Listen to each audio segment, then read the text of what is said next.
I'm still processing the trailer. Yeah, so are we. Right? We just saw it too. Unless I missed something, you're not in it at all. I'm not in the trailer. Almost everything that I do this year. Well, there's a reason why. It's because of my face. I know, we can't. Yeah, it's all it's a spoiler. The reason why. For example, I will say this: we were shooting a scene in a public market this year, and I was told not to have my sunglasses on the entire time because they didn't want people to see my face. I'll say that. Yeah. So the new trailer sort of talks about like the duality of like the our reality and the Man in High Castle reality. So I know you can't tell me too much, but can you talk about sort of combining those two realities, what it was like to play that? Well, each of our characters are kind of in different spaces that way, so they don't necessarily combine, if you will. They might, but they don't necessarily. So I can't really talk too much about that, just because that would be a big old waste for all of you. Yeah, I mean, also the characters. Some of them had past relationships, and they're still emotionally connected, but they're not story connected right now. But when you look at the show is just really there's seven primary characters from the pilot, and through those people, we're seeing the world. Correct. So we have to branch out because the scope of the world is giant. Yeah. So how much of the rest of the world do we see? I know you can't really go into specifics, but obviously there was, you were going on the boat at the end of the last series, so you're going somewhere. So I assume we were going to see. Joe Blake was going on the boat. Joe was going on the boat. Sorry. Yeah. That's all right. No, she was there. I mean, I don't know how much am I allowed to talk about. We see Berlin. Blame him if we weren't supposed to say that. Berlin, there's the East Coast, there's the West Coast.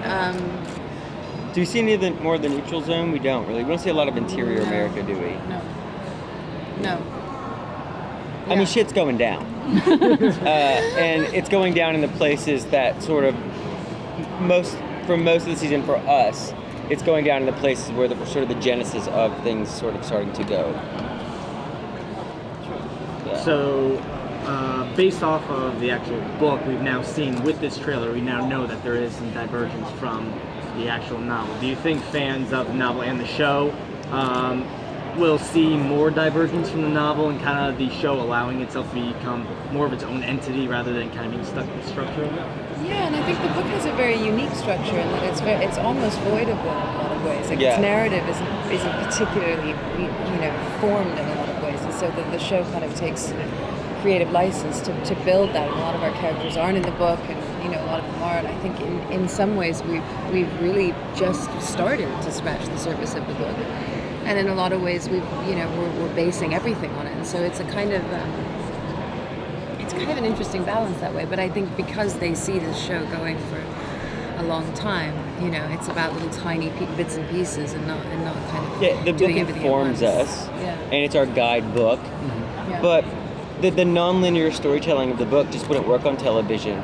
I mean, the reviewers would love it because usually what happens, like I just did a movie at Toronto, which doesn't make linear sense, and reviewers were afraid to say it. I was reading reviews and I was like, you didn't know what that meant. You didn't know what that meant at all. And so the reviews were glowing. Right. Because but we don't want to do that to our audience. No. We need to, we're trying to reach a large audience. We're proud of the show. A lot of work goes into it. So we want it to reach the largest audience as possible. So there has to be linear storytelling and something that's, we've commercialized something that's, we haven't sold it out, but we've commercialized something that's not commercial. Yeah. We've made it accessible, I think, in a way that it certainly wouldn't appear, on paper. There's a new showrunner on the show. Am I correct? No. Well, Frank Spotnitz is, if you could set the record straight then. Yeah, we don't have a showrunner. Frank Spotnitz is still involved. He's still an executive producer, and this is a man who set the stage and brought this show together, and a lot of the themes and the plot lines and elements of our show are very much Frank is the birthplace of that. So yes, he is still involved in those ways. So you haven't actually got a showrunner currently? We don't. Correct. So how does that feel having a show without a showrunner currently? It's unorthodox. It's certainly a unique experience, but I think I've never had the experience before. I don't have a frame of reference for it. I don't have this is brand new.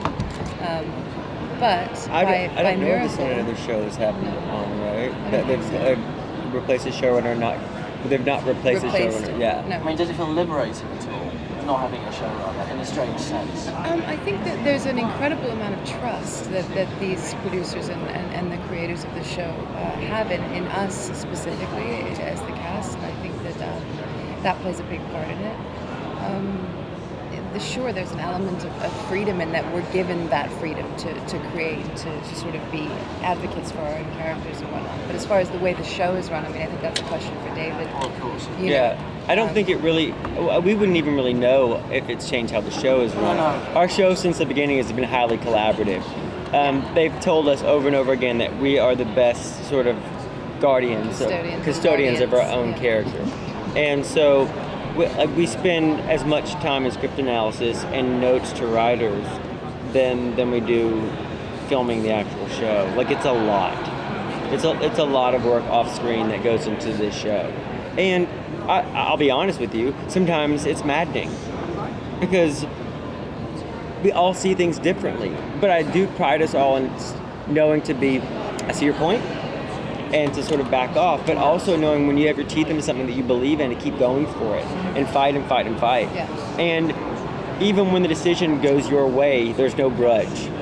And that's important in a show like ours. And even when I acquiesce or I'm proven, or if you can prove me wrong, I'm wrong, and I'll admit that I'm wrong. And even in those situations, I'm like, well, okay, moving forward. It's an extraordinary experience, the show. It's unlike anything I've ever done. I mean, And it's bonded the hell out of us. Oh my God. As actors, the core 7 of us. I mean, there are 9 of us now, but there's 7 sort of that came from the pilot, and we really are in each other's faces all the time, talking about the show. Yeah. So I went to the panel and I saw the clips that you guys were in. It was amazing, right? It really feels like the emotional stakes, physical stakes, really every stake is a lot higher this season. So what was that like coming back to the set and really having like push emotionally? You know, it felt like a natural thing. I mean, I will say the first season was, again, like I mentioned at the panel, was such a short period of time for these characters. It's 2 weeks of their lives, you know, so you think of the last 2 weeks of your own life and you think of what's gone on. Imagine if the stakes were that high and it was, you know, that convoluted and terrifying. You know, it's so much to process. But coming back for the second season, you know, we were all kind of raring to get into these characters on a bigger level, because the first season was very much the birthplace. We planted a seed, and then we came back, and there was a flower, and then we, you know, into the flower, and now, you know, we've gone from there. So it seemed like a natural progression. And because it takes place in such a short period of time, it's a natural emotional progression. The show would be more sort of, the stakes would be higher because we're actually processing things that have happened. Ramifications. Yeah. So everything was happening sort of to us, and we're finding our ways ins and out of that. And in the second season, we become people of action, because we're now starting to process what has gone on. I mean, our entire lives have changed in the 30 days that it takes from season 1 and season 2 to play out. Nothing is the same. I mean, one of the things about being in imperial rule, like especially on the Japanese side, is that you knew you were going to eat, knew you were going to have a roof over your head. It wasn't great. You weren't going to succeed in the way that we know freedom or a freedom of choice or any of that. But you were safe if you kept your head down. Now none of us have that option because of the choices that we've made and the people that we love have made for us. And so we're scrambling and empowered. At the same time. At the same time. Absolutely.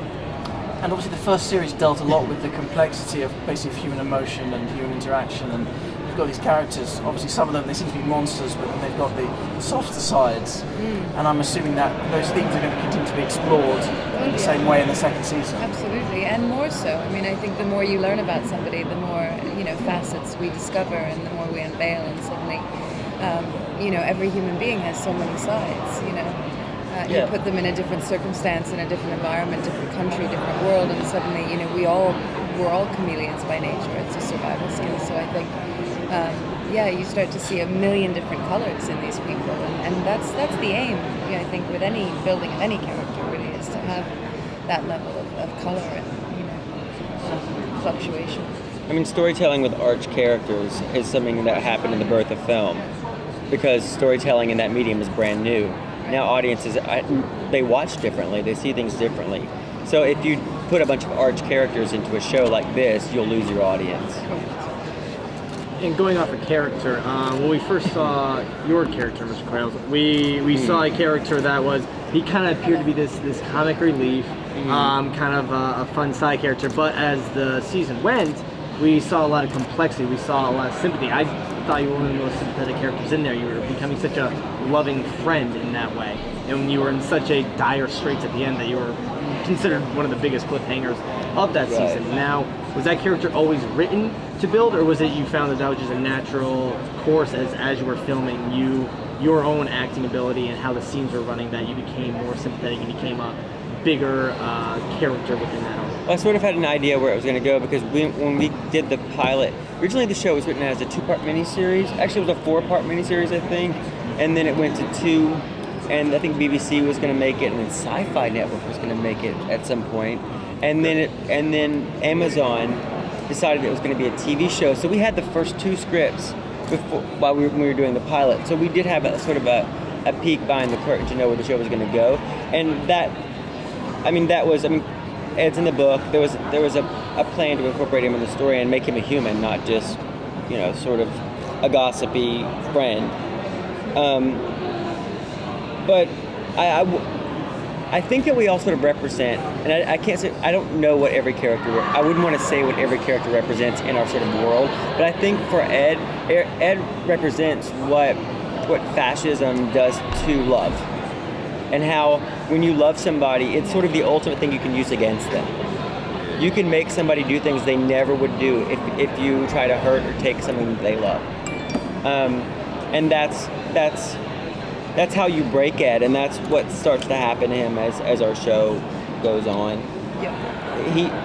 He has to change, because he's going to lose things that he loves the most. He's going to lose the 3 people in his life that he loves the most if he doesn't change or he doesn't act. But also, I'd say Ed is one of the characters that is so incredibly generous with his heart and has such a huge heart, and DJ brings so much that way, as far as you just look at him and your heart breaks. This is a character that we need, though, because the world is so broken and so dark and so muddy and so painful, that there's this beautiful sort of ray of light / love. He brings a really special quality to it. I mean, in terms of his visual approach, is it going to be similar to the first? Because obviously that's a very bold, sort of dramatic, kind of lots of symbolism and playing with culture and showing that Japanese culture was very incorporated into American and vice versa with the German side. There's going to be that kind of, well, I guess it's kind of like a darkly playful nature. Yeah. I'm assuming we'll be seeing more of that in the second series. Well, we have the same 2 directors of photography, so visually it's even, I would say, even richer in a lot of ways, because we've really been given the reins to do that. Yes. So, and there's a massive exploration more in the East Coast as well this season that we didn't see as much of last season. I think that's one thing that I love about this season so much, is that the world they paint in the Reich it's kind of bizarre world, because on its surface it looks great. But you dip below and it's terrible. And the horror is there. But there's all these layers. But the veneer is beautiful. Yeah. And it seems like something in society you would want to aspire to, and that's how you get caught. Yeah. In this type of regime. It says like a Venus flytrap, right? Yeah, it's beautiful. You land on it and you're fucked. Right. My man. And that's our show, and on a post-it note. Yeah. Oh man. So let's say somebody like me, I haven't seen the series. Yeah, so I feel bad. I feel bad saying that. I mean, Even me and I obsessively binged it. So for me it's like coming into it, I just want to know, like, even if they're just coming in season 2, like even watching season 1, like would it be something where it's like you have to go back and watch the old ones, or is something that you can just jump right in and then go back and watch the older ones? That's interesting. I've actually never been asked that before. Never thought about it. I honestly think I wouldn't do that. I wouldn't do it. I would. I wouldn't do that. I think you'd have to see. I think especially to see the arcs of these characters and the journeys they're on. I think yes. Would it stand alone as its own piece of work? I think yes. But to become emotionally invested in the characters and to have a sense of who you're falling in love with and who you're loathing and who you're rooting for and all that, I think I think any story should be seen from the beginning. But and it's so interesting that you said that, because that makes me even more proud of the people that put our show together, because TV, when you do an episodic show, they really do want every episode to be an entity into itself, right, and for the story to start, the conflict to start and be resolved in the end of 44 minutes. And our show doesn't really do that. Serialized shows are harder to monetize in the long term, because you can't just sell 20 of them to TBS. Right. And no matter what order they're in, and play them. It's typically like, you're selling only maybe like 6 episodes at a time, and then maybe you get an extension. Well, obviously with Netflix, Amazon, Hulu, all these places going to their own original series, you have the room to breathe, right? Yeah. Well, it feels like a movie. I mean, we're making it because they all run together, and it's one day to the next. One episode is one day, the next episode's the next day. So in a lot of ways, it feels like a really long film. We don't have go time in jumps. and cut. No, we don't have any time jumps up until this point in the series.